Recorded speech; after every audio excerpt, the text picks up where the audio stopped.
Hello ladies and gentlemen, and welcome back to Sunless Skies. We are at Carillion? I get the feeling I've been saying this wrong the entire time, and every time I read it I go, you idiot. But we were working our way through some of the things, trying to clear our soul of all of its horrendous stains.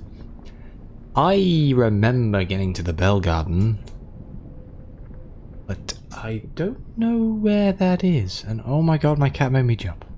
He's back. Again. Did we do the checkerboard garden? By the time you come out onto the plane of the checkerboard, your calves are hurting. I don't have a curdle soul. My god, I have there's a floor I don't have. Amazing. Encounter a rubbery man. No one has dressed him for the chess game.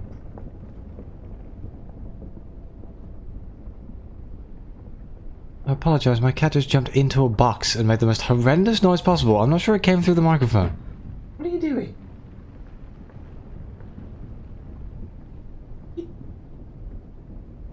I'm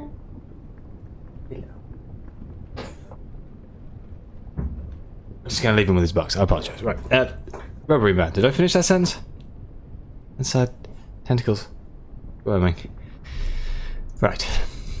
He is surprised as you approach him. He moves to make room for you, in case you are merely trying to occupy his space. When you speak to him, he offers you a squishy handshake. By various signals, gestures, and directions of his eyes, he indicates that he has come here looking for his place in the world. Okay. Do you know anything about the devil with the rose-coloured gloves?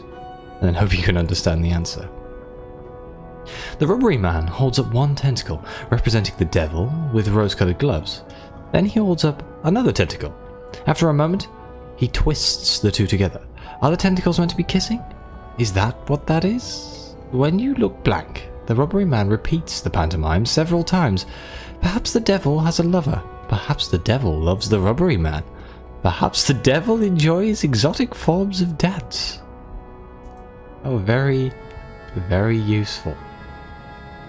I don't think doing something gives me a 30% chance is a good idea. The White Queen is captured just as you go, but there's no time to look back at the match in progress. We go to the Stunted Grove. At the centre of Carillion, a half-height grove of blackthorn bushes. But not much of a wall either. There's no real gate, but not much of a wall either.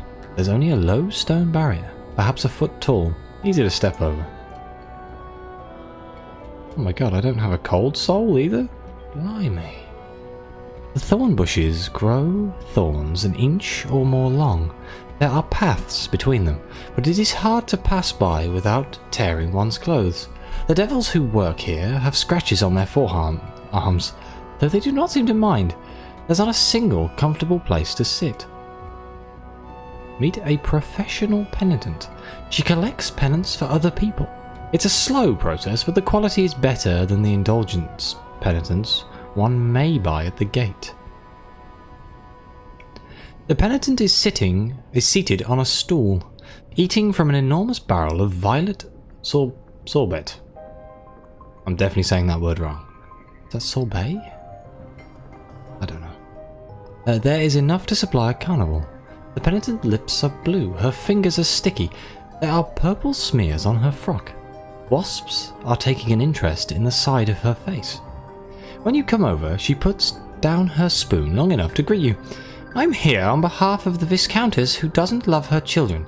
She is waiting back in London for me to deliver her penance. Pointedly, the supervising devil sets another long-handled spoon at her elbow.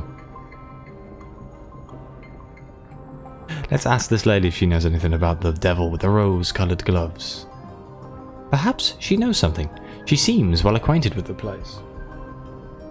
She smiles reminiscently. When you describe the devil in question, I know him, she says. I've been coming here a long time in my line of work. He used to be very highly placed, you know. And then the presiding deviless caught him pinching supplies from the storehouse and gave him a demotion. Now he performs a few of the lesser punishments, some lightweight pitchforking, a little work with the hot poker. But his heart isn't in it. Devils don't stick long at anything. Okay. It's even easier to leave than enter because the ground is uneven. God damn it. Follow the scent of roses. Only penitents with stained souls may visit the garden of insatiable roses. Well, we do have a stained soul, so let's go have a look. The path runs around the side of Carillion to an area that cannot be seen at all from the centre. It's a narrow and unassuming path, almost overgrown, and the ground underfoot is soft earth. We can either explore the undergrowth. Curiosity is what brought you here. Story of my life. Read the footprints. Who has come here before you?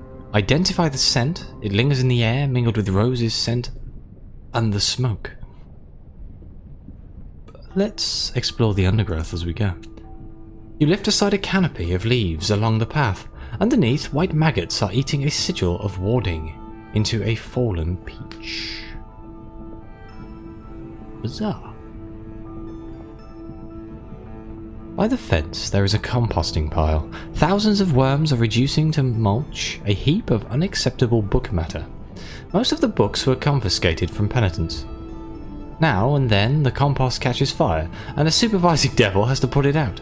But this fertilizer explains the aggression of the plants that grow here.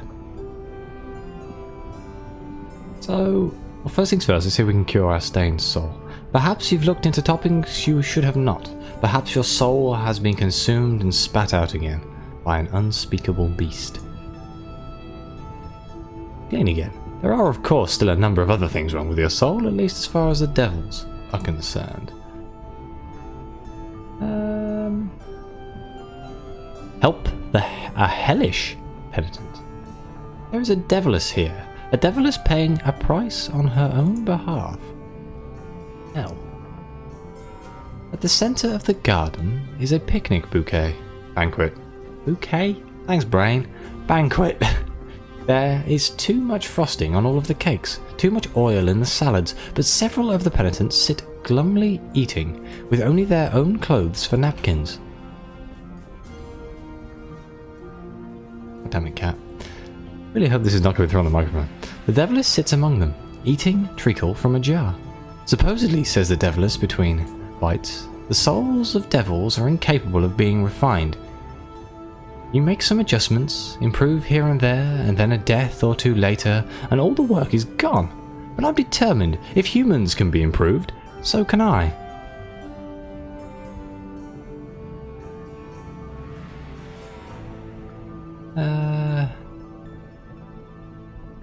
Return to the centre of Carillion. The vegetable smell fades. When you get to the end of the path, it feels as though you have forgotten something that you knew very recently. That would be a terrible feeling. Follow the trail of sand. It descends into a tunnel. Carved over the mouth of a tunnel are symbols of death, a skull, a flail, and a fly on its back. Would you walk into that? Would you seriously just be like, right, sand, death cave, let's go? And the air is cold. The way is dark and the air is cold. The sand crunches underfoot. You embrace danger. You have come this way because of the darkness, not in spite of it. You will not be deterred. Not by fear, not by cold, not by hesitation or anxiety. You have chosen a way forward. That is all. You are numb. You feel nothing. All of the ordinary sensations left you long ago.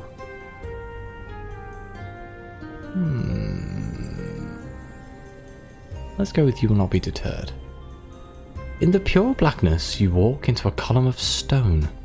No more than a column, a divide, where the path goes left and right. You'll have to choose a way without reason.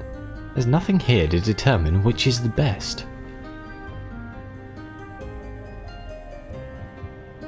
A devil calls this place a garden in jest. It's a barren sand under the rest of Carillion, not served by any sunlight. The sand is coarse and itchy, the air dry and over-hot. One feels hungry, thirsty, even a bit faint just standing here. The penitents here are mostly fierce, burly types, some of them scarred. One or two look as though they rightfully should be dead. Okay, let's see if we can cure our clear soul. Ooh, disregard of death is a serious flaw. It displeases the Blue Kingdom. It makes the devils tut. Good thing I'm curing this before the Blue Kingdom, hey? I can't imagine that caused me some troubles. I have 2 in all. What do I have left of these? Oh, I needed 10. There are still a few flaws in your soul, but matters are improving.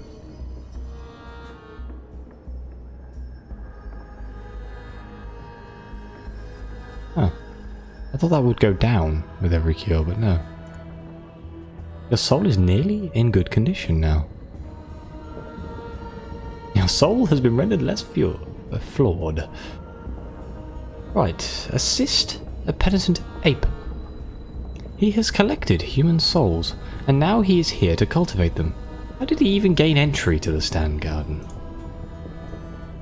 Nonsensical chatter. He tells you in a low mutter this soul was a gambler, but a good one, able to remember odds and figures. Fast at seeing an opponent's bluff, took bets where he shouldn't, calculated the odds of dying in a knife fight and decided he didn't mind a 10% risk if the pot was large enough. A good soul, but it would be a better one if it could be coaxed post-mortem into a little more sense of mortality. That would make it more poignant, at least so you gather. The ape does not use words like poignant, but you take its meaning.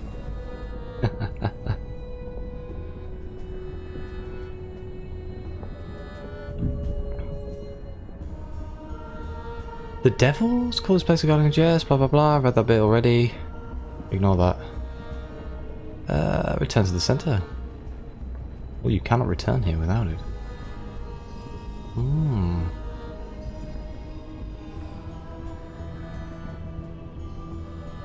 That's probably a bad thing, right? Well, I suppose it doesn't matter too much. Never mind. We'll worry about that later. It's weird, it's an ape. They send a devil to escort you back to the center of Carillion. You wouldn't get out again otherwise, he says, trimming his lamp. Then he picks up his staff and points it in the direction of the dark tunnel. Follow the mirror shards. The path is a mirrored labyrinth. Entry is forbidden to those who are not already afflicted. Well, I am already afflicted, so let's go. Liars, con artists, deniers of the evidence. No one else is on the passage to the terrace. Will admit that they know where they're going. What a curious figure, says an old man, pointing at his own reflection. Ears open. There aren't any other clowns of that nature where we're going, eh? He jabs you in the rib with his elbow.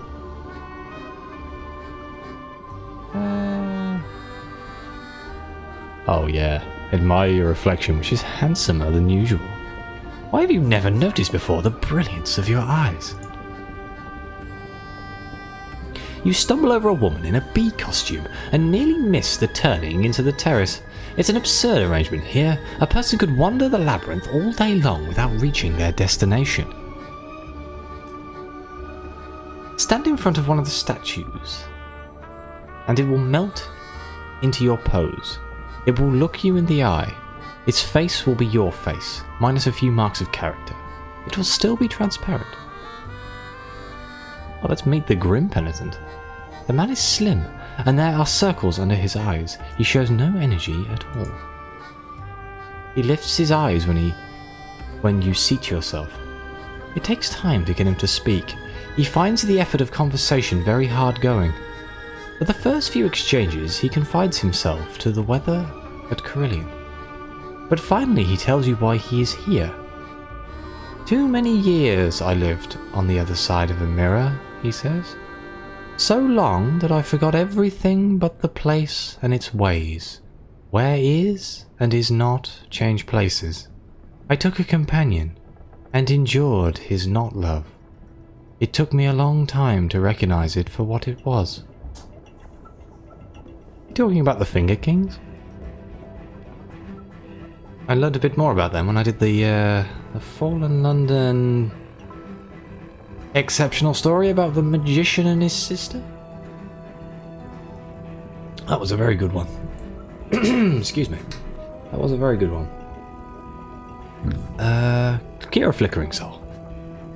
The penance rushes in. One by one, you remember things you'd obscured from yourself, like a dreamer shaking off the lingering illusions. Your soul is pristine as a newborn baby's.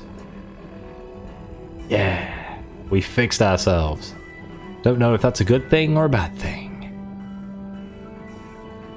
I feel like we haven't found all of the things.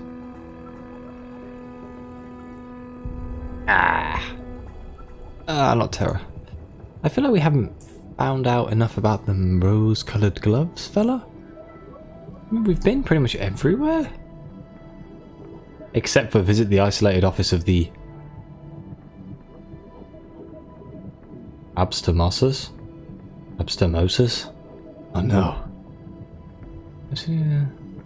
Yeah, I don't know what that other word is. God damn it. Game just makes me feel like a moron. I think we're done with Carillion.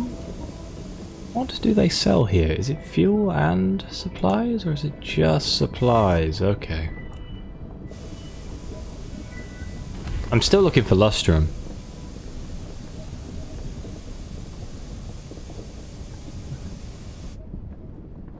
Let's just have a quick explore around. We've got quite a lot of fuel. There we go. Oh, there's some music for you. It's been oddly quiet. Ah, that means I'm gonna have to edit in music so it isn't just my annoying voice for a solid like 15 minutes.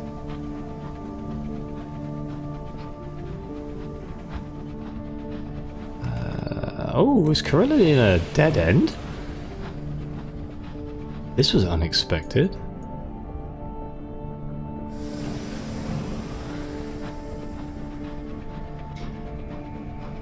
Oh, we did the auntie storyline, didn't we, in the last episode? Do I need to speak to her again on the ship? Yes. I don't know if I've read this bit at the top, so I'll read it again anyway. I apologise if I'm repeating myself. My memory's not as good as it was. She's taken over one of your nicer cabins, which she has ruthlessly redecorated. There is a preponderance of ugly ornaments balanced precariously on tiny tables. Hideous anti-massacres adorn every available surface. Your aunt occupies a felt armchair in the centre of the horror, where she spends her time either knitting or solving truly mind-boggling cryptic crosswords. Okay, let's question her. What is St. Dunstan's? In Her Majesty's service. When I was at jail, I used to do a bit of spying for the Crown. Now I've been out of the trade for years, but I couldn't help but overhear an intriguing conversation. People rarely pay attention to ladies of my age. She gives you a look as though daring you to disagree. They said revolutionaries helped our government conquer Albion. They mentioned a secret rendezvous at St. Dunstan's between 4 representatives, a nuke sequencer, a revolutionary, and 2 members of Her Majesty's government. I have to get to the bottom of this. It's my duty. She tilts her chin defiantly. I have a friend at Port Prosper who owes me a favour. And we can get lunch. Okay, so we need to go to Port Prosper. Where is Port Prosper in relation to where I am right now? Ooh, the other side of the map. Yeah.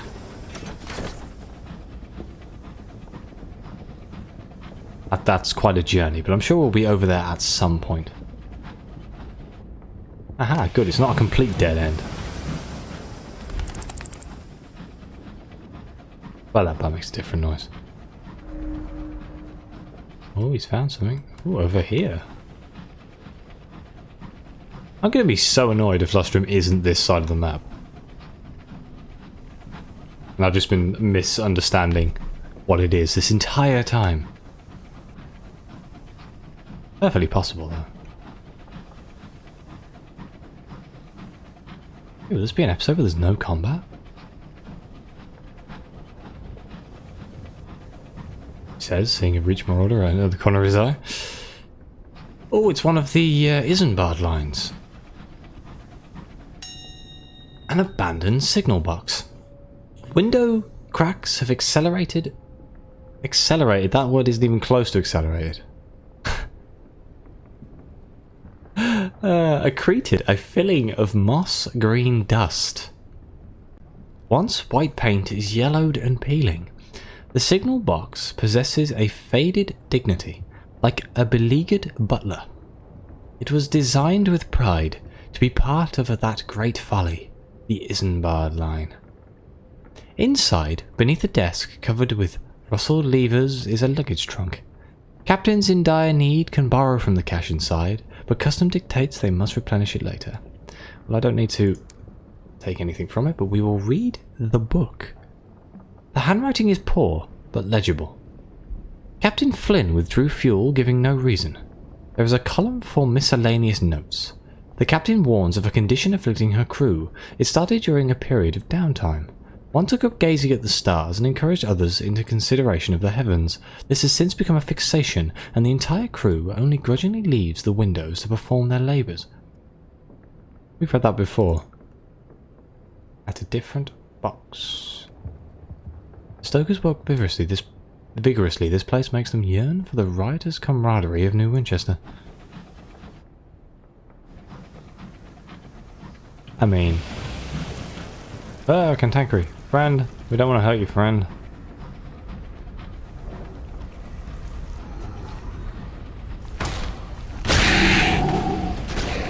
God damn it.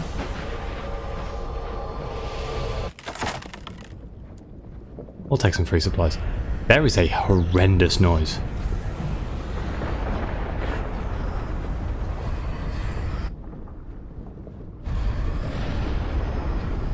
Right, what the hell is that?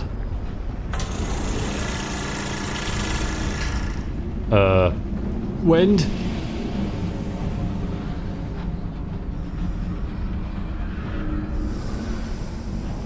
Oh, bloody hell. We might as well scavenge it. Strip it for repairs. Fix top us off. Ow! Did I crash into it? I'm being pulled all over the place right now. What in the name of hell is this? The storm that speaks. There are voices on the wind, until a crack of thunder cows them. Do I want to get close to this? Is this going to hurt? Oh, bloody hell. Yeah, you know what? Somebody let me know about that one. I've never seen that before. It looks amazing. I have no idea what it is. I was wondering if I could interact with it, but getting closer to it, it was pushing me away, so... Kind of hard to see on the screen, I imagine, but...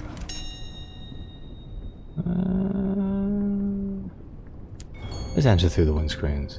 The driver pulls your locomotive alongside the wreck. Yes. An aromatic casket. More supplies. That thing perplexes me. I have no idea what it is. I kind of want to get closer. I can get a thumbnail.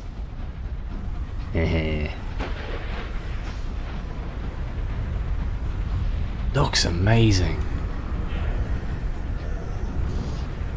It's like a circle which I can't get into. I don't know if I can't really demonstrate it, but you see how there's like... It's slower for me to go towards it. I don't know. I'm sure it's something. It's pushing me away. I don't know what it is, but... Color me intrigued. Oh no, I need to find a dock I placed a dock. Oh, somewhere else. Something else to steal. Not theft if it doesn't belong to anyone, but it's fine. Oh. Let's send out the bat.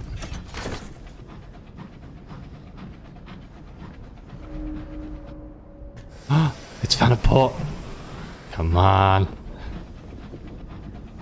If it is Lustrum, I'm going to have to end the episode, you know that, right? Because I want to dedicate an entire episode to just Lustrum after this. A flurry of snow blows past the window. A crewman curses the cold. A new port. The crew are relieved to see land. Hey! This place is not even close to what I expected.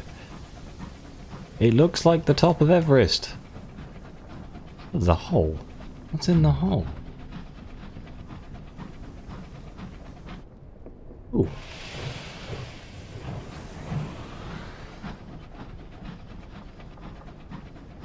Quickly pick this up. I'm so excited, I just have no words to say. That's... oh dear.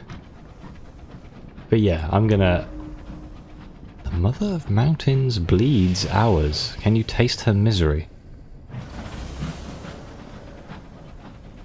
Oh, is this the mountain where they get the hours from? Like the most of the hours?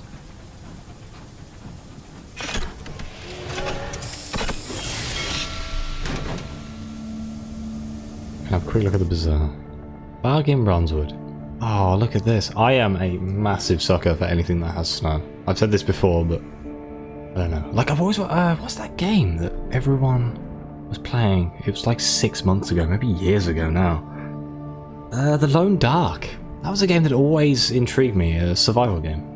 If anyone wants to see me play it, I'm more than happy to go and play it, but I know right now that most people just watch this.